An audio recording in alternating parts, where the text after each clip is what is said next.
Hello, everybody, and welcome into another edition of After the Sandstorm here on Gamecock Central. Kendall Smith alongside of Collyn Taylor following South Carolina's Week 9 23-10 loss against the Missouri Tigers. And Collyn, this is the fourth loss in a row against Missouri for South Carolina. They just seem to have the Gamecocks number. Yeah, and it's frustrating because this is a team, when all is said and done, that South Carolina more often than not should be on equal, if not better, footing in the SEC, having been in it longer, having a recruiting ground that you're in. And that's the frustrating part, is now you look up and your last win against this team came in 2018. So that's the really frustrating part. And to keep it myopic to this year, you missed a golden opportunity. You're coming off 4 straight wins. You have a chance to win this one to get to bowl eligibility, and then look ahead and say 7 or 8 wins is still on the table. So incredibly frustrating loss for South Carolina, and something they're going to need to remedy quick, because you got a tough test on the road next week.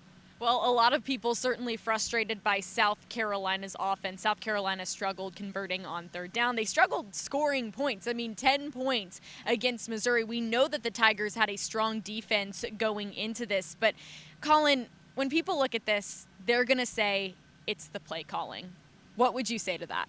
Yeah, I think at the end of the day, the buck stops with Shane Beamer, but the buck under him stops with Marcus Satterfield. He's the one in charge of this offense. He's the one in charge of making sure all these playmakers that they have, that they brought in, get the ball, that the offense is explosive. And yes, Missouri's a good defense. They're a really good defense, but 10 points at home, it's just not going to do it. And you saw what this offense is when it's constantly having to try to drive 75, 80 yards instead of getting these short fields. And it stops with, it starts and stops with the play caller.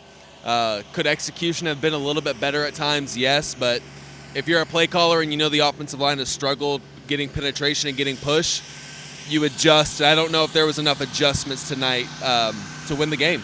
Well, a lot of people saying, where's Shaheen Bell? We haven't seen him. He didn't have any touches in tonight's game all season long. Last year, he did great. And then heading into this season, he's getting compliment after compliment about how great he's been doing in the offseason.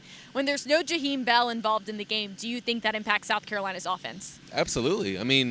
On paper, he's one of South Carolina's best playmakers. And I agree with Marcus Satterfield in saying he needs to do some of the other stuff better, the blocking, the stuff when he's not having the ball. But to go into a game and it's only score 10 points and Shaheen Bell not touch the ball, that's not good. You need to have that guy at minimum touching it. I can't give you a number, but he needs to touch the ball. He needs to be someone that gets into the flow of the offense, especially with the dinged-up Marshawn Lloyd tonight. He's someone that needed to not only have at least one touch, but have multiple touches and be one of the guys that you try to build this offense around. And Shane Beamer talking about Marshawn Lloyd during his press conference, saying that Lloyd suffered a pretty significant quad bruise during the first half, but he's expected to be okay. And South Carolina will certainly need him, as well as many other of their playmakers, on the road next week as they take on Vanderbilt, 7:30 from Nashville, Tennessee, hoping to get back on the right track, Collyn. Yeah, and let's be honest here. Vanderbilt, a team that's been at the bottom of the SEC for a while. South Carolina's won 13 straight. But I'll caution it and say, Vanderbilt coming off a bye week.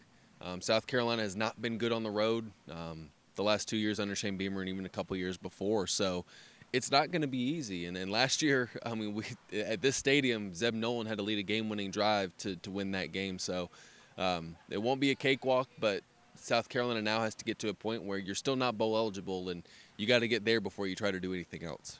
That's right, Collyn. Thank you so much for all of your insight. He's Collyn Taylor. I'm Kendall Smith. You can keep up with more on GamecockCentral.com and on all of our social media at Gamecock Central. Thank you all so much for joining us. This has been After the Sandstorm, live from Williams-Brice Stadium after South Carolina's loss to Missouri.